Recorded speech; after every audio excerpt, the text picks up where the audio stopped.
지난 6주간 요한복음에 기록된 예수님의 표적의 말씀을 우리가 함께 보고 나눌 수 있게 되어 감사를 드립니다. 표적을 통해서 예수님이 누구이신가를 우리가 알고 깨닫는 시간이 되었으리라 믿습니다. 그러나 예수님의 표적을 통하여 딱 한 가지 목적이 있습니다. 예수님이 왜 이러한 이적과 기적을 통해 표적을 우리에게 보여주셨는가 하면 그건 하나님의 영광을 보게 하기 위함입니다.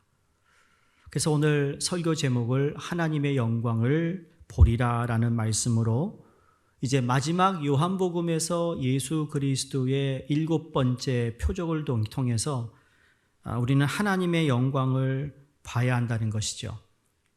물론 나사로의 죽음과 부활을 통하여 마지막 때에 우리의 부활도 이야기하지만 이것을 가능케 했던 예수 그리스도의 죽음과 부활을 상징시키는 내용이기도 하지만 거기에 머무르는 것이 아니라 하나님의 영광에 초점을 맞추고 있다라는 겁니다.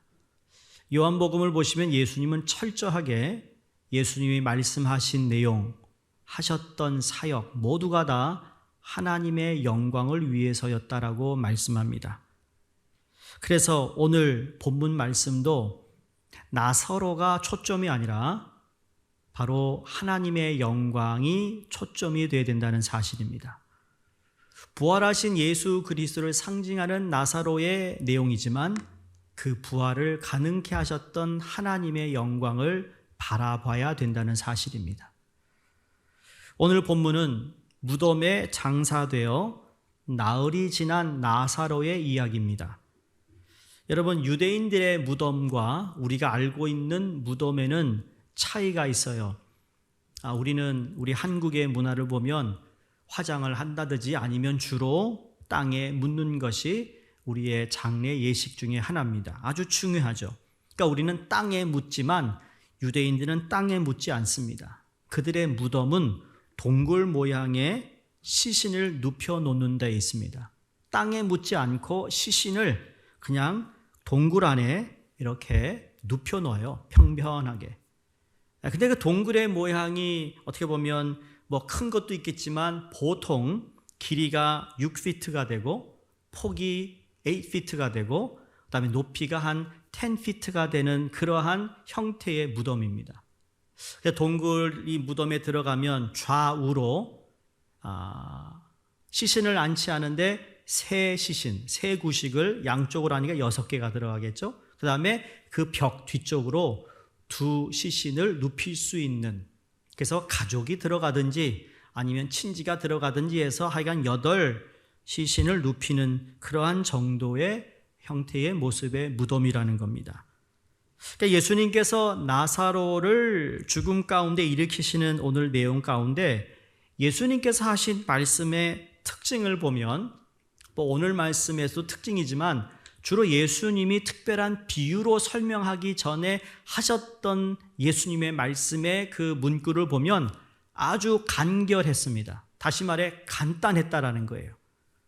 오늘도 본문에 이렇게 말씀하시죠. 39절에 돌을 옮겨 놓으라. 43절에는 나사로야 나오라. 또 44절에서도 풀어놓아 다니게 하라. 예수님의 말씀과 이 명령의 특징은 간결함에 있어요. 영어로 concise라고 하는데 또 아니면 간단함인데 이 concise와 그 다음에 simplicity라는 영어 단어가 아주 단순함을 이야기합니다. 그런데 예수님의 이 말씀의 이 단순함에는 예수님의 절대적인 권위를 상징하고 있다고 말할 수 있습니다. 아주 간략한 말씀을 하시는데 그 말씀에 권위가 있다라는 거죠. 일어나 했더니 일어나요. 그게 권위입니다. 가서 씻어 그랬더니 씻어요. 여러분, 예수님이 우리 앞에 나타나셔서 만약에 우리에게도 그렇게 명령하시면 우리도 그렇게 할 수 있으리라 믿습니다. 그게 권위입니다. 아주 단순한 몇 마디셨지만 그 말씀에 권위가 있었다라는 거예요. 여러분, 권위가 무엇입니까? 쉽게 말하면 하늘로부터 주어진 겁니다. 그게 예수님에게 주어진 권위였습니다. 그 말씀에 권위가 있었어요. 이 권위가 주어지지 않는 경우 어떨까요? 말이 길어집니다. 이 말씀을 제가 묵상하면서 권위라는 게 이런 거구나. 나의 권위가 어디서 날까? 여러분, 목사의 권위는 직분이나 포지션이 아니라고 말씀드린 적이 있어요. 목사의 권위는 목사이기 때문이 아니에요. 만약에 목사의 권위가 목사이기 때문에 나온다면 그건 잘못될 수 있는 가능성이 있어요. 그런데 목사는 처음부터 끝까지 내 권위는 하나님의 말씀에 근거해야 된다는 것을 저는 알고 있어요. 그냥 목사가 말씀에 서 있지 못하면 안 된다는 거죠. 왜? 그것이 나로 하여금 하나님 말씀을 전할 뿐만 아니라 그 말씀을 듣는 모든 사람들에게 하나님의 권위가 있다는 것을 알게 되는 거예요. 이게 없을 때 권위주의자가 되는 거예요. 세상을 보시면 자기에게 권위가 주어졌는데 이 권위를 자기가 그렇게 영향력을 발휘하는데 듣지 않을 때 권위주의자가 된다고요. 가정에도 그럴 수 있습니다. 아버지가 권위주의자가 될 수 있어요. 교회에서도 직분자들이 중직이 돼서 권위주의자가 되면 그때 말썽이 생기는 거죠.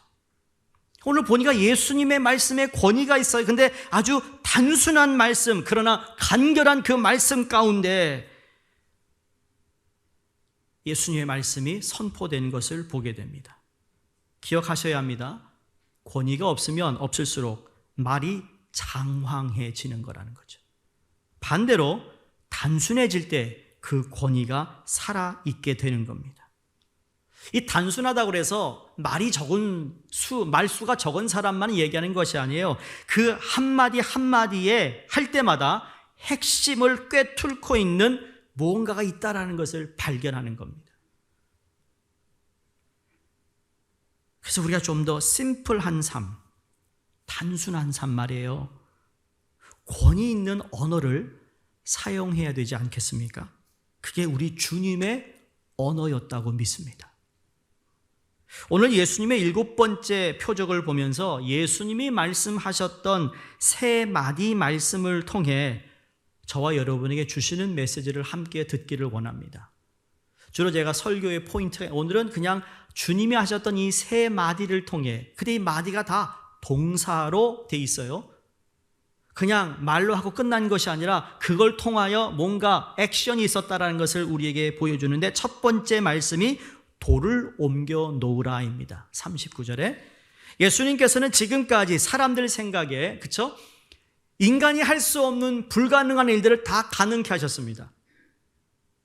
아니 38년 동안 일어나지 못했던 사람을 일으키시는 것, 또 눈이 어두워 보이지 못하는 그 맹인, 태어날 때부터 맹인에게 눈을 뜨게 하시는 일, 물로 포도주로 바꾸신 일, 물 위로 걸으셨던 이 모든 것을 보면 인간의 힘으로는 할 수 없는, 인간의 지식과 인간의 가지고 있는 그 어떤 한계를 우리가 경험하는데 주님은 그걸 다 뛰어넘으신 분입니다. 그런데 오늘 나사로를 살리는 이 사건에 있어서는 여러분 보시면 뭔가 다른 것을 발견합니다. 그게 무엇인가? 오늘 읽은 돌을 옮기라라는 말씀입니다. 여러분, 유대인의 무덤을 동굴 속에 장사한다고 그랬잖아요. 그 입구를 큰 돌로 막아 놓습니다. 예수님이 십자가에서 죽으시고 그 다음에 무덤에 들어가셨어요. 그런데 마리아가 예수님을 찾아가고 뵙고 싶은데 또 어떻게 됩니까? 마음속에 어떤 걱정이 있었죠. 누가 저 무덤에 큰 돌을 옮겨 놓아 줄까? 갔더니 무덤 문이 열려 있었어요. 돌문인 것이죠. 그것처럼 이 큰 돌문이 무덤을 막고 있다라는 거죠. 근데 우리가 이걸 생각해 보면, 아니 예수님이 물 위로 걸으셨고 그런 많은 기적을 행하신 분이 무덤 앞에 가셔서 야 돌아 굴러가 그러면 굴러갈까요? 안 굴러갈까요? 모르세요? 아니 예수님이 말씀하시면 모든 것을 다 스탑하시는 분인데 예수님이 굴러가 열려라 그러면 돌이 굴러갈까요? 안 굴러갈까요? 여러분 물어보는 거예요. 좀 대답을 해보세요. 굴러가요?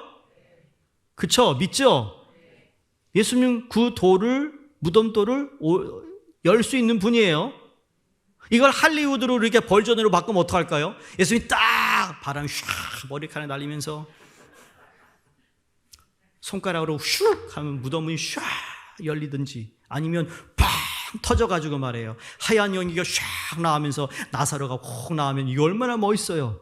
근데 예수님이 그렇게 안 하셨어요. 어떻게 했다고요? 너희가 돌을 옮겨라. 다시 말해, 기적을 행하시기 전에 하나님이 항상, 주님이 병든 자든지 누구든지에게 항상 요구했던 것이 뭡니까? 그 말씀에 대한 순종이었습니다. 돌을 옮겨라 했을 때 누군가 돌을 옮겨야 되는 거예요. 하나님의 은혜, 또 이 이적을 보기 원한다면 돌을 옮겨야 하는 것은 내가 해야 할 몫이라는 거예요. 하나님이 그 일을 하겠는데, 그러나 그 이전에 네가 얼마나 나를 믿고 순종하는지를 보고 싶어하는 예수님의 모습을 우리가 발견합니다. 그러면 여러분, 이 큰 돌은 무엇입니까? 어떻게 보면 이 큰 돌은 우리의 축복의 삶을 가로막고 있는 그 무엇이다라고 말할 수 있습니다. 우리가 신앙생활을 하면서 이 큰 돌이 무덤 문을 막고 있는 것 같이 우리의 마음의 문을 굳게 닫아놓고 있는 그 무언가가 있다라는 거예요. 단순히 마음의 문을 확 열고 도전하면 큰 은혜를 받을 것인데, 그렇잖아요. 이거 가야 할까 말아야 될까? 여러분 이제 아마 이번 주말에 부흥회 갈까 말까. 오는 건 힘들어요. 근데 오고 나면 뭐라고 그러죠? 오길 잘했다. 그렇죠? 그러니까 갈등하지 마시고 오라는 거예요. 은혜 받을 거 알면서 왜? 에? 제가 지금 다 체크인했어요. 여기 있는 분들. 누가 안 오는데 다 보인다니까요. 그날. 마음을 열면 분명히 내게 하나님 은혜 주실 것을 내가 알아요. 근데 안 해요. 어쩌면 그 큰 돌이 두려움일 수도 있으며, 여러분 마음의 문을 닫고 교회를 다니면 여러분 교회 생활이 기쁨이 없는 거 아세요? 그 기쁨이 없기 때문에 교제도 막혀요.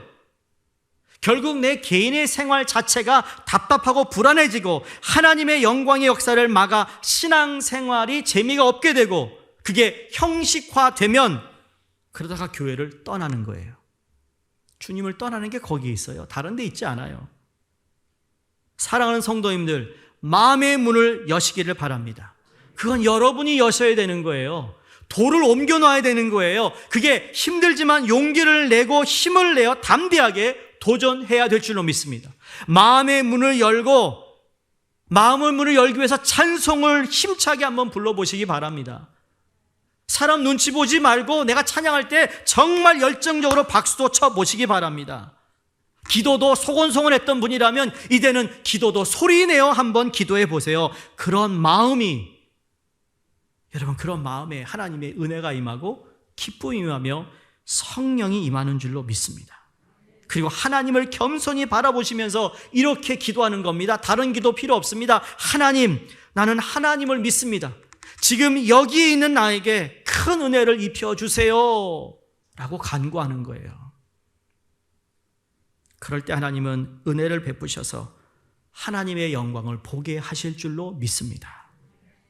자, 근데 이 돌을 옮겨 놓으라 하시고 난 다음에 그 다음에 나오는 대목이요, 너무나도 중요합니다.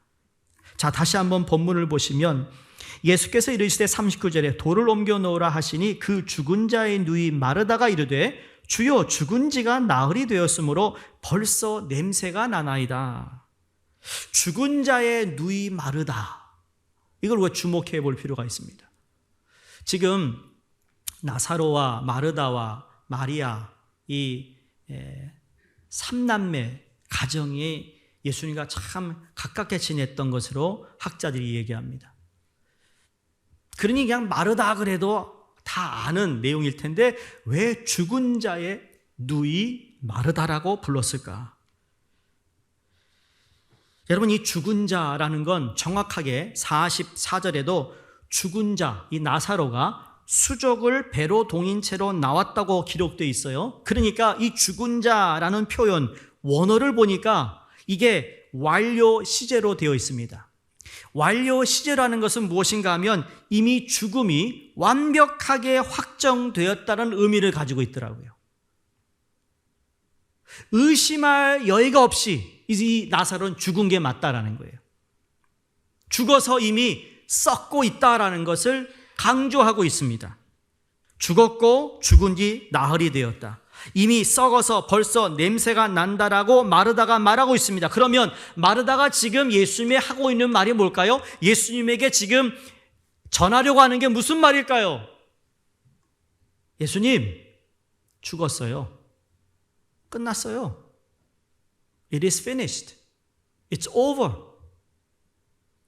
주님, 이제 끝났어요. 저도 이제 나사로의 죽음을 받아들이고 있어요. 라고 말합니다.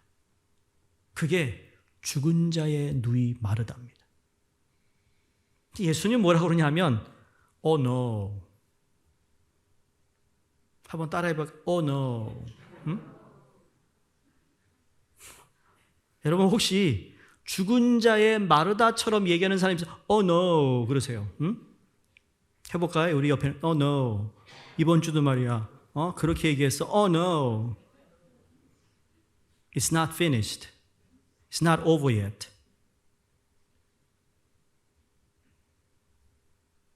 우리가 살아가면서 혹 나를 죽은 자의 누이처럼 생각하며 살아갈 때가 있지 않나요? 이미 끝났어요. 죽었어요. 안 돼요. 라고 말할 때가 있다라는 거죠. 내 내면에 어떤 과거에 받았던 상처, 상실감, 관계가 깨짐, 이러한 것들이 영원히 치유되지 못할 것 같이 포기해버린 영역이 우리에게 있을 수 있다라는 거예요. 주님 안 돼요. 난 절대 못해요. 안 돼요. 불가능해요. 내가 장담하고 있어요. 근데 주님은 Oh no 하신다고요. 이대로 그냥 나는 이게 좋아요. 안 돼요. 안 된다니까요. 해봤어요. 근데 주님이 아니 끝이 아닌데 라고 말씀하고 있습니다. 주님께서 끝이 아니라고 말씀하실 때까지 끝이 아닌 겁니다, 여러분. 주님이 끝이라 하면 그때 끝인 거예요. 그런데 우리의 실수가 무엇인가 하면 우리가 주님이 끝이다 라고 하신 것을 부여잡고 있습니다. 반대로 주님께서 우리에게 아직 끝이 아니야 라고 하는 것은 끝이라고 이야기하는 우리의 모습을 발견한다는 거죠. 지금 그걸 주님이 죽은 자의 누이 마르다의 말씀을 통해 지적하고 있습니다. 혹시 주님의 뜻과 상관없이 우리가 이미 끝났어 라고 말하는 것이 나 자신 안에 아니면 다른 사람과의 관계 속에서 있다면 여러분 내려놓는 겸손함을 가지시기를 주의 이름으로 부탁드립니다. 왜? 우리는 주님을 믿잖아요. 여러분 믿음이 무엇입니까? 우리가 믿음 생활을 한다고 말하잖아요. 신앙생활, 믿음 생활. 예수 믿는다고 하는데 여러분 그 믿음의 고백, 신앙생활을 우리가 다 하고 있어요. 영어로 믿음이 faith입니다. 근데 이 faith를 여러분 제가 5060 컨퍼런스 왔다 갔다 하면서 책을 읽으면서 그 영어 책에 이 faith에 대해서 이 저자가 이렇게 간단하게 내가 그래서 오늘 그 느낀 거예요. 야, 이렇게 유명한 말은 단순하구나, 짧구나. 들어보시려? faith 리산에 뭐라 하냐면 올려주세요. Doubt fighting. Doubt fighting이 뭐죠? 의심과 싸우는 거예요. 내가 믿음을 지킨다는 것은 의심되는 요소들과 싸우는 거예요. 하나님이 말씀하셨는데 이거 뭐 믿기가 너무 어려워. 그러면 믿기 어려운 것에 거기에 정지되는 것이 아니라 내가 그 믿음을 잃지 않기 위하여 의심과 싸우는 것이 믿음인 줄로 믿습니다, 여러분. 왜 여러분이 포기하냐고요? 왜 여러분이 끝났다고 얘기하냐고요? 당신이 뭔데 그러냐고요? 감히 하나님 말씀 앞에.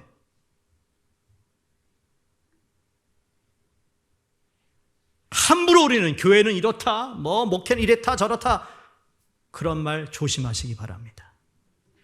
왜? 믿음을 잃어버릴까 조심하는 거예요. 의심이 들어와서 믿음을 다 갉아먹을까 봐. 그래서 우리는 그 의심과 싸워야 합니다. 예수님이 이미 죽었다고 포기하고 있는 마르다에게 40절에 이렇게 묻고 있습니다. 예수께서 이르실 때 내 말이, 예수님 말이, 내가 믿으면, 마르다야 네가 믿으면 하나님의 영광을 보리라 하지 아니하였느냐? 지금 주님이 질문하고 있습니다. 여러분, 여러 차례 제가 말씀드렸지만 이 질문이 대단히 중요합니다. 교육에 관해 질문이 중요한 겁니다. 유대교인들이 왜 그들의 교육률이 다른 사람보다 높으냐라는 것은 그냥 주관식적으로 외워서가 아니에요. 그들은 생각할 수 있는 시간을 부모들이 가르쳤습니다. 무엇을 통해? 질문을 통해. 주님이 지금 이 마르다에게 야, 잘 생각해봐. 네가 나 믿는다고 그랬지? 그치? 네가 내 말을 믿으면 하나님 영광을 본다니까?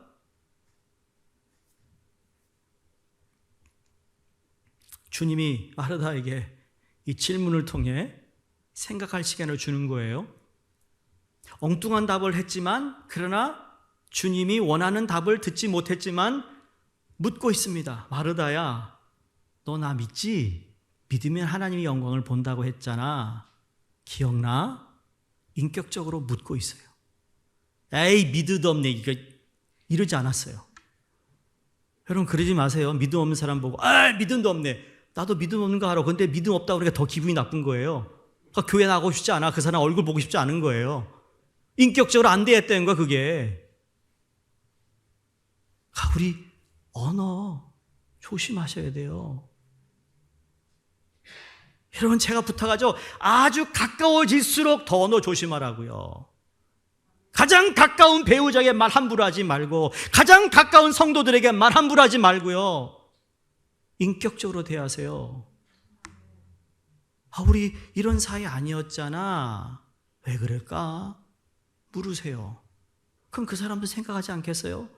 생각하고 난 다음에 만나면 내가 이런 것 때문에 그랬던 것 같아. 미안해요. 이렇게 사과할 수 있는 기회가 만들어지는데 툭툭 던지니까 말이에요. 기회는 무슨 기회? 주님이 마르다를 인격적으로 대합니다. 질문이라는 것은 생각할 수 있는 시간을 주는 것이에요. 예수님은 마르다의 믿음에 도전하는 질문을 하고 계십니다. 믿으면 하나님 영광 본다? 이게 우리 주님이세요. 인격적으로 우리의 부족한 믿음을 지금 키워주고 계시다라는 거예요. 믿음 없는 마르다에게 믿음을 갖게 하는 말씀을 하고 있어요. 여러분, 예수님이 우리의 믿음의 대상인데, 믿음의 대상인 이 예수님은 유명한 칼 바르트의 신학자의 말에 의하면 믿음의 주체가 되신다라고 그랬습니다. 히브리서 11장 1절에 믿음은 바라는 것의 실상이요 그랬는데, 우리의 믿음의 대상이 예수님이지만 예수님은 믿음의 대상뿐만 아니라 내 믿음의 주체다. 다시 말해 내 믿음의 주인이다라는 거예요. 여러분, 이것을 받아들이는 성숙한 신앙인이 되어야 됩니다. 지금 이 예배를 통해 저와 여러분이 예수를 내 주 그리스도로 고백하며 예배드리고 있습니다.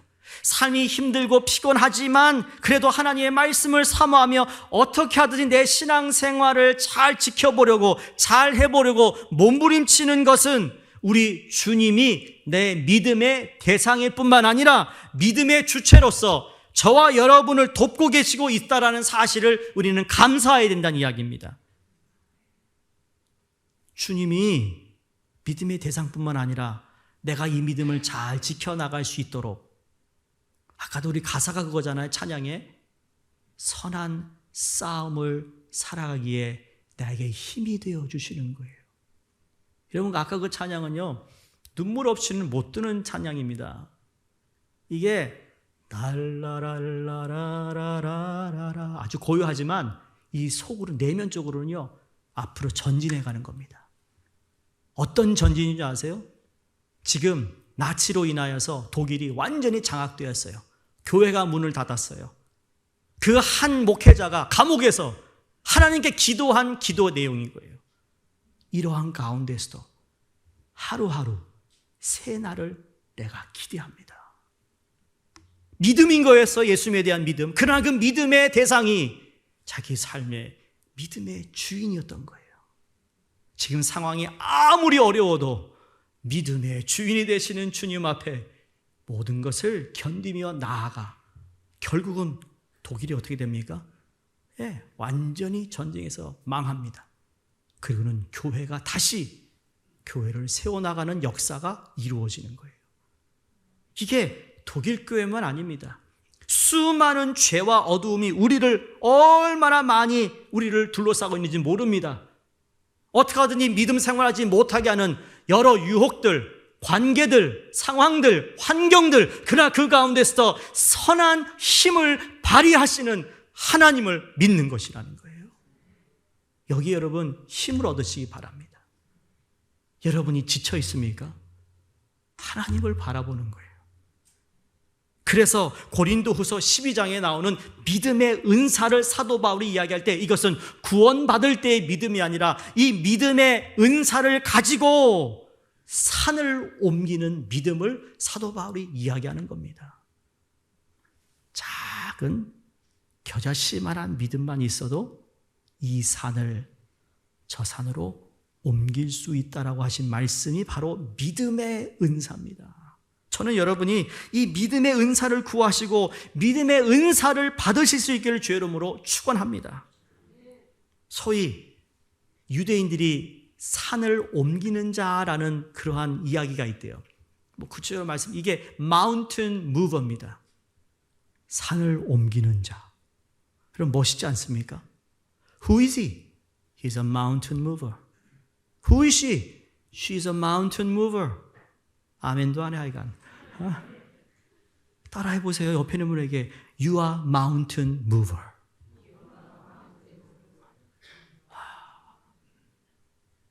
당신은 산을 옮기는 자입니다.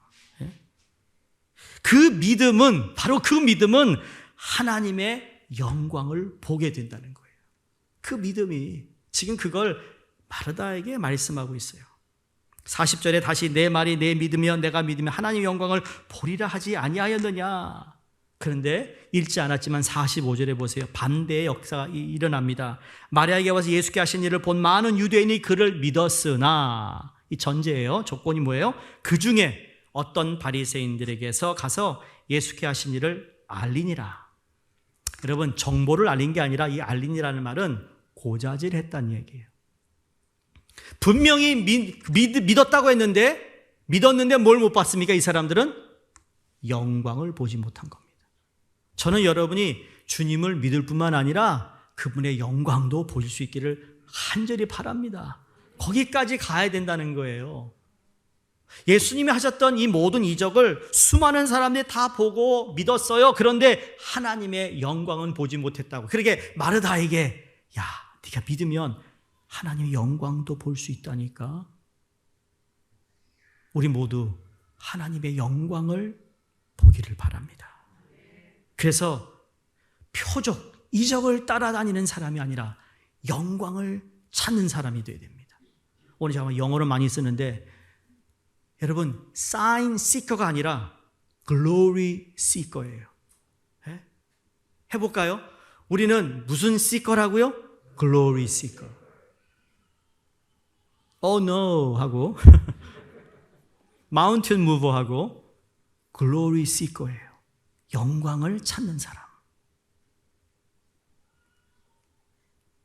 그 다음에 이어지는 말씀 보면 41절 42절은 예수님이 기도하는 내용입니다. 이건 제가 시간이 없어서 여러분과 다른 시간에 말씀을 할 건데, 요점은 이겁니다. 41절 42절은 마치 예수님이 육성으로 하고 있는 기도입니다. 예수님의 육성 기도를 찾으면 요한복음 17장인데 오늘 11장의 이 41절 42절에 주님께서 직접 기도하는 내용을 담고 있어요. 그중에 몇 가지만 여러분 말씀드리고 싶은데 뭐냐면, 여러분 기도의 자세는요, look up입니다. 좌우로 앞뒤로 사면으로 모든 게 다 막혀 있지만 기도라는 건 뭐냐? look up. 위를 바라보는 거예요. 그게 기도예요. 여러분 사방이 다 막혔다고 지금 생각되세요? 아니, 사방이 다 열려있다 하더라도 기도의 자세는 look up이라고요. 또 하나, 41절에 내 기도를 들으신다고 인식하고 있는 예수님의 모습입니다. 내가 하는 모든 기도를 아버지 내 말을 들으신 것을 감사합니다. 이게 과거형이죠. 과거에 주님이 기도했던 것을 감사한다는 거죠. 근데 여기에 기도는 무슨 기도를 하셨을까요? 지금 나사로에게 오기까지 무슨 기도 하셨죠? 이미 나흘 전에 누구를 통해 통보를 받았어요. 사랑하는 나사로가 죽었어요. 빨리 오세요. 전보를 받았는데 예수님이 안 가셨어요. 왜 안 가셨을까요? 하나님의 영광을 보이기 위해서였는데 그 나사로의 무덤 앞에 가기까지 예수님이 어떤 모습으로 오셨을까요? 기도하며 오신 거예요. 그래서 그 다음 절이 되는 항상 내 말을 들으시는 줄 내가 압니다. 내가 그동안 기도했고 여기까지 오기까지 항상 내가 하나님께 기도한 걸 주님이 들으신 걸 나는 I know. 알고 있다. 이 확신이에요. 여러분 기도하시는 내용 하나님이 다 듣고 있음을 아셔야 합니다. 아니야, 믿어야 돼요. 왜 안 들어주시냐고 짜증내는 게 아니라 내 말을 다 듣고 계신 하나님 감사합니다. 이 감사의 기도가 기적을 일으킨 거예요. 오병이어에 축사하셨을 때 그 많은 사람들을 먹였던 것처럼 여러분 이 상황은 이미 죽었잖아요. 나사로가 상황이 안 좋아 다 울고 있어요. 근데 예수님만 하나님의 영광을 바라보며 나사로를 살리셨어요. 그게 감사였다고. 감사. 전 기대합니다. 난 저 앞에 있는 저 트리가 감사를 달 구석을 찾지 못하길 바라는 기대를 합니다. 감사하자, 감사. 자, 두 번째 하나 주님이 말씀하신 이야기는 나오라 부르신입니다. 나오라 부르시니. 영어로 come out 그랬어요. 그것도 큰 소리로 come out. 주님이 주로 큰 소리로 말하는 분이 아닙니다. 그런데 큰 소리로 나사로야 나오라 부르시니 기록되어 있습니다. 여기 나사로를 부르신 이 부르심은 모든 인류를 향한 부르심이었습니다. 다시 말해 저와 여러분을 향하여 부르셨던 부르심과 똑같다라는 말씀입니다. 죽을 수밖에 없는 모든 인류를 위해 예수님 자신이 죽으신 것이라는 거죠. 저와 여러분이 죄와 사망에서 죽을 수밖에 없고 어두움 속에 묻힐 수밖에 없는 우리를 부르셔서 그것도 주님께서 크게 부르셨어요. 여기에 나사로를 빼고 여러분의 이름을 넣어야 합니다. 아무개야 나오라. 네? 여러분 아직도 어두움에 있으세요? 주의 음성을 들어야 합니다. 여러분이 허구적거리고 있어요? 들으셔야 됩니다. 그 음성을. 예수님께서 마지막 십자가에서 엘리 엘리 라마 사박더니 나의 아버지 왜 나를 버리셨습니까? 라고 그렇게 마지막 호흡을 하나님을 불렀던 것처럼 그 부르심 간절함으로 나사로야 나오너라 부르시고 계십니다. 저는 이 시간에도 주님이 여러분을 부르고 있음을 믿습니다. 실망한 분, 좌절하고 있는 분, 두려워하는 분, 어떤 인간관계가 깨져서 죽어있듯 이제는 아무것도 안 된다는 생각을 가지고 있는 모든 분들에게 주님이 나오라 라는 음성을 들으시기를 주의 이름으로 축원합니다. 마지막 세 번째예요. 44절에 풀어놓아 다니게 하라. 참 이 무덤을 열게 하시고 풀어놓은다. 제가 한 2년 전에 50견이 와가지고 거의 1년을 막 힘들었어요. 이 옷을 입을 때마다 이게 안 들어가는 거예요. 그러니까 참 바보같이 이래가지고 겨우 넣고 이거 넣었는데요. 왜 그러냐 그랬더니 굳었다라네. 굳었다. 왜 굳었냐 그러니까 모르죠. 운동 안 해서 그렇다니까. 내가 앉아있는 게 거의 이런 거니까 마우스로 하고 이거 하니까. 그런데 그걸 풀어놓는 작업하는데 너무 시간이 오래 걸린 거예요.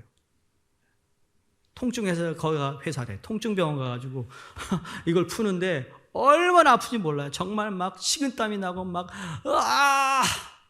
옆에 우리 아는 사람 없으면 안 되는데 그냥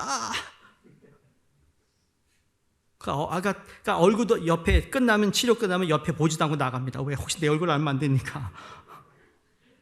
요새는 마스크 있어서 참 다행이에요. 그렇게 풀어놓으니까 얼마나 좋은지 몰라요. 근데 이 풀어놓은 것도 또 안 쓰면 굳어지더라고요. 어제 또 그런 거 느낌 와가지고 이러면 안 되는데. 지금 예수님이 풀어놓아 다니게 하라. 큰 돌을 옮기고 나오라 부르신 예수님의 음성을 들은 저와 여러분, 이제 죄의 매인 자들이 아니라는 거예요. 사망의 매인 자들이 아니라는 거예요. 두려움과 걱정, 근심에 매여 있는 자들이 아니라는 거예요. 여러분, 우리가 삶 가운데 매여 있는 것 같지만 여러분, 그 매여 있는 것은 내가 매여 있다고 생각하니까 매여 있는 것이지, 원래 주님은 십자가에서 죽으시고 부활하심으로 말미암아 우리의 매인 모든 것을 다 푸신 분입니다. 그러므로 예수 그리스도를 믿어 자유를 얻어 새로운 피조물이 된 저와 여러분은 더 이상 매이는 사람이 아니라 푸는 사람이 되었다는 이야기예요. 그래서 풀어놓아 다니게 하라. 이게 얼마나 자유로운 겁니까? 죽었다고 천으로 그냥 둘 말아가지고 말해요. 꼼짝 못하게 누이던 모습에서 풀어 다니게 하라. 여러분, 풀어놓는 분이 되시기를 간절히 바랍니다. 우리가 마음이 옹졸해지면, 좁아지면, 개인적으로 위기가 닥치면 긴장하게 되고, 그리고 그냥 얽혀 있습니다. 이 얽혀 있는 것을 푸는 겁니다. 근데 내가 푸는 게 아니에요. 이걸 알아야 돼요. 이 공식을. 무덤의 큰 돌, 두려움, 이것을 내가 일단은 밀어야 돼요. 무덤을 열어야 돼요. 주의 음성을 들어야 돼요. 그리고 풀어서 다니게 하라. 여러분, 이 풀어라는 건 또다시 뭐죠? 누군가가 풀어야 되는 거예요. 그 푸는 건 주님이 안 하세요. 왜? 이미 새로운 창조물로 우리를 거듭나게 하셨기 때문에 이제는 푸는 것은 이 역시 너의 몫이라는 거죠. 누군가가 풀어줘야 돼요. 그래서 첫 6가지의 표적은 고치는 거였습니다. 치료하는 거였어요. 근데 7번째는 치료가 아닙니다. 새로운 존재로 새롭게 창조하시는 하나님의 역사를 경험하는 것에서 다른 것이고, 그것이 바로 하나님의 영광을 바라보게 하시는 겁니다. 여러분, 우리 그리스도 안에서 새로운 피조물이 되었다.